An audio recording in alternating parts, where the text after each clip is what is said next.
எல்லோருக்கும் வணக்கம். Last week நிஃப்டியில் என்ன நடந்துச்சு அப்படின்னு ஃபஸ்ட்டு பார்க்கலாம். லாஸ்ட் வீக் எஃப்ஐடி என்ன பண்ணாங்க அப்படின்னா, டிஐ வந்து எல்லா நாளுமே ஆக்சுவலாக மண்டே, டியூஸ்டே, வெனஸ்டே, தேர்ஸ்டே வந்து பையராக இருந்தாங்க. ஃப்ரைடே வந்து செல் பண்ணிட்டாங்க. யார்? டிஐ. எஃப்ஐ வந்து 5 நாளுமே செல்லராக தான் இருந்தாங்க. ஸோ எஃப்ஐ வந்து மொத்தமாக பார்த்தீங்கன்னா 6604 கோடிக்கு வந்து விற்றுருக்காங்க. டிஐஎஸ் மொத்தமாக பார்த்தீங்கன்னா 7209 கோடிக்கு வாங்கியிருக்காங்க. ஸோ மொத்தமாக 1004 கோடி ப்ளஸில் இருக்குது போன வீக்கில். 1 வீக்கோட ரிசல்ட் இப்படி தாங்க இருக்குது. ஸோ மண்டே வந்து பார்த்தீங்கன்னா நம்ம வீக்லி சார்ட் போடுறோம். வீக்லி சார்ட்டில் ஸோ இதுதான் வீக்லி ஹேண்டில் நிஃப்டி போட்டிருக்குது மே மந்த்து. ஸோ போன வீக்கோட கொஞ்சம் க்ளோசிங் வந்து இன்க்ரீஸ் ஆகி தான் க்ளோஸ் ஆகிருக்கு. ஸோ 24176 வந்து நிஃப்டி இருக்குது. அது எந்த அளவுக்கு கோயிங் ஃபார்வர்டு எப்படி மூவ் ஆகுது அப்படின்னு நம்ம வந்து பொறுத்து நாங்கள் பார்க்கணும். அப்புறம் இந்த நிஃப்டி 50 அண்ட் நிஃப்டி 500 வந்து ஒரு நியூஸ் இருக்குது. என்னன்னா புல்ட்ரன்ல வந்து நிஃப்டி 50யோட கரெக்ஷன் வந்து ரொம்ப ஷாலோவாக இருக்குன்னு சொல்கிறாங்க, கொஞ்சம் குறைவாக இருக்குன்னு சொல்கிறாங்க. யூஸ்வலாக இப்படி இருக்காது. இதனால என்ன நடக்குன்னா, இந்த பை அண்ட் டிப்ஸ் பண்ணுறவங்கள கொஞ்சம் அவ்வளோ சீக்கிரம் பண்ண முடியல அப்படின்னு சொல்கிறாங்க. அதாவது ஐசிஐசி டைரக்ட் என்ன சொல்கிறாங்கன்னா, நிஃப்டி 50ல் வந்து 30 லட்சம் 70% கரெக்ஷனுக்கு பிறகு பவுன்ஸ் பேக் வந்து ஆயிருக்கு, பாசிட்டிவாக வந்திருக்கு அப்படிங்கிறாங்க. ஸோ அதோட கீ சப்போர்ட் வந்து 23,500. நம்ம அதை பிரேக் பண்ணாமல் அப்படியே சுற்றிட்டு இருக்கு பாருங்க. 23,500லேயே அது சுற்றிக்கிட்டு இருக்கு கரண்ட் 4 வீக்ஸாக. இந்த 1 கேண்டில் 2 3 4 இந்த 4 கேண்டில் பாருங்க 23,500 வந்து பிரேக் பண்ண மாட்டேங்குது. ஸோ அதான் அதோட கீ சப்போர்ட்டாக இருக்குது. ஸோ புல் மார்க்கெட் கரெக்ஷனில் 12 to 18 months சுமார் 40% கெயின் கொடுத்துருக்குங்க. நமக்கு ரீசெண்டாக டவுனில் இருந்து பார்த்தீங்கன்னா, இந்த டவுனில் இருந்து கிட்டத்தட்ட 2024 கெயின் கொடுத்துருக்கு. இப்போ ஒரு கன்சல்டேஷன் ஃபேஸில் தான் போயிட்டுருக்கு. ஸோ நம்ம என்ன பண்ணலாம், ரெகுலராக எஸ்ஐபி பண்ணோம். ஸ்மால் அண்ட் மிட் கேப் வந்து கரெக்ஷன் இருந்துச்சு, பட் இப்போ கேஜுவலாக இன்க்ரீஸ் ஆயிடுச்சுங்க small and mid cap. So லம்சம்க்கு நீங்கள் அப்படின்னா ஒவ்வொரு டிப்பையும் யூஸ் பண்ணிக்கலாம். இந்த டிப்பெலாம் வந்து நீங்கள் லம்சம் யூஸ் பண்ணிக்கலாம், ஓகேங்களா. மற்றபடி இந்த மாதிரி கன்சல்டேஷனாக நீங்கள் ரெகுலராக வந்து எஸ்ஐபி வந்து யூஸ் பண்ணிட்டே இருங்க. அண்ட் எப்போவுமே உங்கள் போர்ட்ஃபோலியோவில் ஒரு 50 to 10% வந்து கோல்டு வச்சுக்கோங்க. அதுதாங்க. ஸோ நீங்கள் வந்து டெப்ட் வச்சுக்கோங்க, அப்புறம் ஈக்விட்டி வச்சுக்கோங்க, கோல்டு வச்சுக்கோங்க. இந்த மாதிரி சமயத்தில், இந்த மாதிரி டவுனாக இருக்க சமயத்தில் வந்து நீங்கள் என்ன பண்ணலாம்னு டெப்ட்ல இருந்து ஈக்விட்டி மூவ் பண்ணிக்கோங்க. இந்த கன்சல்டேஷனில் கிராஜுவலாக ரெண்டுமே யூஸ் பண்ணிக்கோங்க. டெப்ட்லையும் இன்வெஸ்ட் பண்ணுங்கள், ஈக்விட்டி இன்வெஸ்ட் பண்ணுங்கள். ரொம்ப ஹை ஆச்சுன்னு டெப்ட்டை இன்க்ரீஸ் பண்ணிட்டு ஈக்விட்டி குறைச்சிக்கோங்க. ஸோ இது வந்து கொஞ்சம் இதுதான் கரெக்டாக இருக்கும் அப்படிங்கிற மாதிரி பேசிகிட்டு இருக்காங்க. நெக்ஸ்ட் வந்து இந்த ஐஐஎஃப்எல் கேபிட்டல் அப்படின்றது. ஸோ அதில் ஒரு நியூஸ் இருக்குது. இந்த ஐஐஎஃப்எல் கேபிட்டல் என்ன நடக்குது அப்படின்னா, கனடாவில் இருக்க ஃபேர்ஃபேக்ஸ் இந்தியா ஹோல்டிங் கம்பெனி வந்து ஐஎஃப்எல்ல வந்து சுமார் 51% ஸ்டேக்ஸ் எடுக்க போகிறாங்க. சுமார் 2000 கோடி இப்போ முதலீடு செய்கிறாங்க. பார்த்தீங்கன்னா இவங்க வந்து எஃப்ஐஎஸ் மெச்சூரிட்டி இன்வெஸ்ட்மெண்ட், அவங்க ஃபேர்ஃபேக்ஸோட சப்சிடரி வழியாக இன்வெஸ்ட் பண்ணுறாங்க. ஸோ போர்டில் வந்து 2 டைரக்டர் நியமிக்க உரிமை அவங்களுக்கு வந்துருச்சு. ஏன்னா 51% ஆஃப் ஸ்டேக் வச்சுருக்காங்க.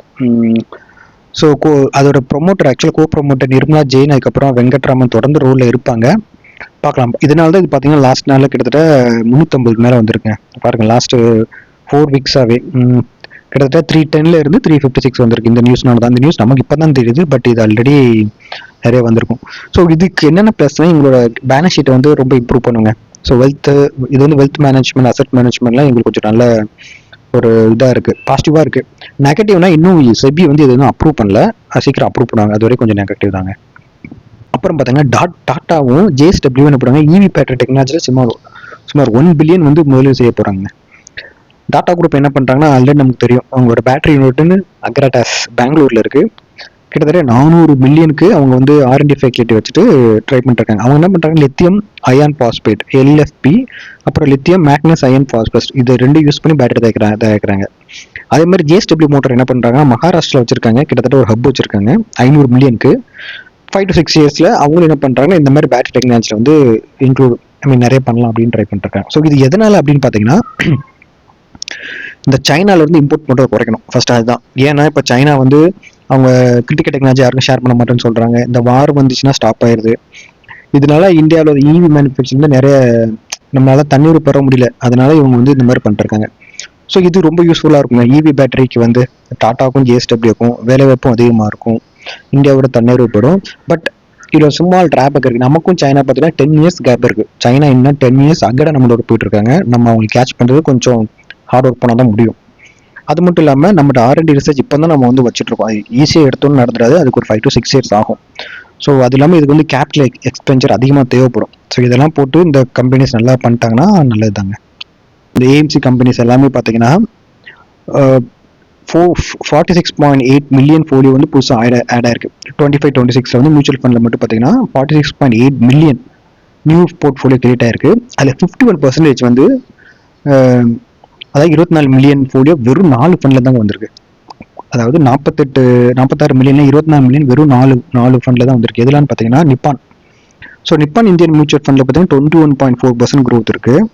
ஹெச்டிஎஃப்சியில் வந்து 29.8, ஐசிஎஸ்ல வந்து 20.3, டாட்டாவில் மட்டும் பார்த்தீங்கன்னா Tata mutual 61.8%. Tata mutual fund 6th பிளேஸில் இருந்துச்சு, இப்போ 4th பிளேஸ்க்கு வந்துருச்சு. டாட்டா ஏன் இப்படி வாழ்ந்துருக்காங்கன்னா அவங்க கோல்டு அண்ட் சில்வரில் நிறைய ETF வச்சுருக்காங்க. ஸோ அதனால அவங்களோட நிறைய இன்வெஸ்ட் பண்ணியிருக்காங்க, அவங்களோட வேல்யூ அதிகமாக இருக்குது அப்படின்னு சொல்கிறாங்க. இது முக்கியமாக கோல்டு அண்ட் சில்வர்னால தான் இந்த ஏற்றம் அதிகமாக இருக்குது அப்படின்னு சொல்கிறாங்க. ஸோ பார்க்கலாம் இது எப்படி ஒரு பாசிட்டிவாக நியூஸ் உருவாக்குது அப்படின்ட்டு. ஸோ நம்ம அஸ்ட் அலோகேஷன் நம்ம என்ன பண்ணால் முக்கியமாக தாங்க பார்த்துக்கணும். ஈக்விட்டி வந்து ஒரு வெல்த் கிரியேட்டர், ஓகேங்களா. டெப்ட் வந்து ஒரு இன்கம் அண்ட் ஸ்டெபிலிட்டி வச்சிருக்க ஒரு கிளாஸ். கோல்டு வந்து ஹெட்ஜிங் பர்பஸ், இதுக்கு தான் நீங்கள் வந்து வாங்கணும், ஓகேங்களா. ஸோ ஈக்விட்டி வாங்கிட்டு அதில் வந்து ரிஸ்க் அதிகமாக இருக்குது, ரொம்ப காலத்துக்கு ஃபோக்கஸ் பண்ணணும். 6+ இயர்ஸ் ஈக்விட்டியில் நீங்கள் வச்சுருந்தா தான் உங்களுக்கு ஒரு நல்ல ரிட்டர்னே கிடைக்கும். Point number 1. So point number 2 என்னன்னு பார்த்தீங்கன்னா டெப்ட் வந்து இன்கம் ஸ்டெபிலிட்டி, இன்கம் கொடுக்கும், ஸ்டெபிலிட்டி இருக்கும், கொஞ்சம் குறைவாக தான் இருக்கும், அதோட ரிஸ்க் குறைவு தான். பட் ஷார்ட் டேர்ம் இல்லாமல் அதையும் கொஞ்சம் லாங் டேர்ம் வச்சு கொஞ்சம் நல்லது. ஒரு 1+ இயர்ஸ். கோல்டு வந்து ஹெட்ஜிங் பர்பஸ் தாங்க, ஓகேங்களா. அதாவது நீங்கள் நகைகளாக வாங்குறது வேற, டிஜிட்டல் கோடாக வாங்குறதுல கோல்டாக வாங்குறது ஹெட்ஜிங் பர்பஸ் தான். ஸோ அதனால அதை வந்து அதுக்கேற்ற மாதிரி யூஸ் பண்ணிக்கோங்க. இதுதான் நம்ம கற்றுக்க வேண்டிய முக்கியமான பாடங்க. ஸோ நெக்ஸ்ட் நம்ம பார்க்க போகிறதுனா தைரோகேர் என்ன பண்ணுறாங்க அப்படின்னா அவங்களோட ரிசல்ட் சரியில்லை நினைக்கிறேங்க, அதனால தான் பயங்கரமாக அடி வாங்கியிருக்கு. ஸோ அவங்க பட் 5.5 கோருக்கு என்ன பண்ணுறாங்கன்னா ஒரு சப்சிடரி இருக்குது திங்க் ஹெல்த், அதை வந்து அவங்க வந்து அதில் இன்வெஸ்ட் பண்ணுறாங்க. ஸோ அது எதுக்கு அப்படி பண்ணுறாங்க அப்படின்னா அதை இன்ஃபியூஸ் பண்ணி அதன் மூலமாக மோர் பிரான்ச்சஸ் கிரியேட் பண்ணி நிறைய வந்து ஹை வால்யூமாக டயக்னோஸ் டெஸ்ட் எடுக்கலாம் அப்படின்னு அவங்க பிளான் பண்ணிட்டு இருக்காங்க. இது ஒரு நியூஸுங்க. பட் பார்த்தீங்கன்னா லாஸ்ட்டு செம்மையாக அடி வாங்கியிருக்குங்க இந்த ஸ்டாக். கிட்டத்தட்ட 530 540 486 வந்திருக்கு. ரிசல்ட் சரியா என்னன்னு தெரியலங்க, அதை நம்ம பார்க்கணும். நெக்ஸ்ட் வந்து பார்த்தீங்கன்னா கிராவிட்டா வந்து என்ன பண்ணுறாங்கன்னா நியூஸ் பார்த்தாங்க, அந்த ரீசைக்கிளிங்கில் பார்த்தோம், அந்த பேட்டரி ரீசைக்கிளிங் எல்லாத்துலேயுமே கிராவிட்டா நிறைய இருக்குங்க. ஸோ இப்போ இவங்க என்ன பண்ணுறாங்க, சுமார் 30 கோடி வந்து ரீசைக்கிளிங் கெப்பாசிட்டி எக்ஸ்பேண்ட் பண்ணுறதுக்கு ஜெய்ப்பூரில் வந்து இன்வெஸ்ட் பண்ணுறாங்க. ஸோ எக்ஸிஸ்டிங் லெட் ரீசைக்கிளிங் ஃபேக்ட்ரிட்ட தான் பண்ணுறாங்க, பார்த்தீங்கன்னா பேட்டரியோட இதில் தான் பண்ணிட்டுருக்காங்க.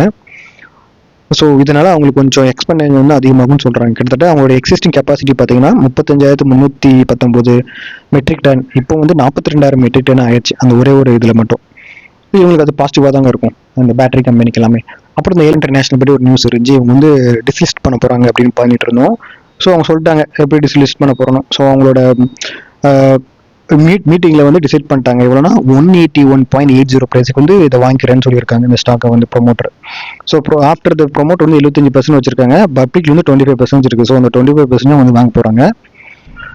பார்க்கலாம், வாங்கிட்டு அவங்க வந்து அதை எப்படி கொண்டு போகிறாங்க அப்படின்னு பார்க்கணும். அப்புறம் ஜோதி லேப்பில் வந்து என்ன வந்திருக்குன்னா இது ஒரு நல்ல நியூஸுங்க. கிட்டத்தட்ட ஜோதி லேப் பாருங்களேன், கிட்டத்தட்ட 200 261 வந்திருக்குங்க, ஒரு நல்ல ஏற்றம் கொடுத்துருக்கு. இப்போ கன்சாலிடேட் இருக்குது. ஸோ அவங்க என்ன சொல்கிறாங்கன்னா ஹென்கோ இருக்குல்ல, ஹென்கோ வந்து ரினியூ பண்ண மாட்டோம் அப்படிங்காங்க. ப்ரில் அண்ட் ஃபா லைசன்ஸ் வந்து 2026 வந்து அவங்களுக்கு வந்து எண்ட் ஆகுது. ஸோ நாங்கள் அதுக்கு மேலே அதை வந்து எக்ஸ்பெண்ட் பண்ண மாட்டோம் அப்படிங்கிறாங்க. அவங்க வந்து எக்ஸோ டிஸ்பாஷ் வந்து நல்லா போயிட்டு இருக்காங்க, நாங்கள் அதிலே ஃபோக்கஸ் பண்ண போகிறோம் அப்படிங்கிறாங்க. ஸோ இதுதாங்க ஹென்கெல்ல இருக்கிற ப்ரில் அண்ட் ஃபா அதோட லைசன்ஸை அவங்க வந்து எக்ஸ்பெண்ட் பண்ணல. இது ஒரு முக்கியமான நியூஸ். இது வந்து ஜோதி லேப்ல இருக்கு. அதுக்கப்புறம் ஃபைனலாக நம்ம பார்க்க போகிறது என்னன்னா இந்த ஸ்டெர்லைட் டெக்னாலஜிங்க. இது வந்து ஒரு டேட்டா சென்டர் ரிலேட்டடான ஒரு கம்பெனி. இவங்க வந்து கேபிள், ஆப்டிக்கல் ஃபைபர் கேபிள் அந்த ரிலேட்டடாக இருக்கிறாங்க. ஸோ ஃபைனலாக நம்ம பார்க்குறது என்ன, இந்த ஸ்டெர்லைட் டெக்னாலஜிங்க, Sterlite network limited, STL network limited. இது வந்து என்ன பண்ணுறாங்க அப்படின்னா இவங்க வந்து இந்த நெட்வொர்க் கேபிள் ரிலேட்டடான கம்பெனி. இவங்க வந்து டேட்டா சென்டர் ரிலேட்டடான ஏரியாவில் இருக்காங்க. ஸோ இவங்களோட புக் வேல்யூ பார்த்தீங்கன்னா 23, இப்போ 27 இருக்காங்க. ஆக்சுவலாக 16 போச்சு, கரெக்ட் 16 போச்சுங்க இப்போ ரீசன்ட் டவுனில். நான் என்னோட வாட்ச் லிஸ்ட் இருந்துச்சு, நான் வாங்கலை, ஏன்னா இது ஒரு ஸ்மால் கேப் கம்பெனி. இதில் அப்போ நிறைய பெரிய லார்ஜ் கேப்பில் இன்வெஸ்ட் பண்ணாலும் அது விட்டுட்டேன். பட் பார்த்தீங்கன்னா அப்படியே டபுள் ஆச்சுங்க, 16 இருந்து 30 வரைக்கும் போயிடுச்சு, கிட்டத்தட்ட 32 வரைக்கும் போயிட்டு இப்போ மட்டும் 27 வந்திருக்குங்க. இதோட ரிசல்ட் சரியில்லைன்னு நினைக்கிறேன். ஸோ யாராவது ஃபோக்கஸ் பண்ணுற மாதிரி இதை கொஞ்சம் படிச்சு பாருங்க. நானும் படிச்சு பார்த்துட்டு சொல்கிறேன். இது கொஞ்சம் நல்ல கம்பெனி மாதிரி எனக்கு தெரியுது. நானும் படிக்கிறேன். உங்களுக்கு தெரிஞ்சால் இந்த மாதிரி ஷேர் பண்ணி எல்லாருக்கும் யூஸ்ஃபுல்லாக இருக்குங்க. அவ்வளோதான் கைஸ். ஸோ ஃபிட்டாக இருங்க, ஹாப்பியாக இருங்க, சந்தோஷமாக இருங்க. நன்றி, வணக்கம்.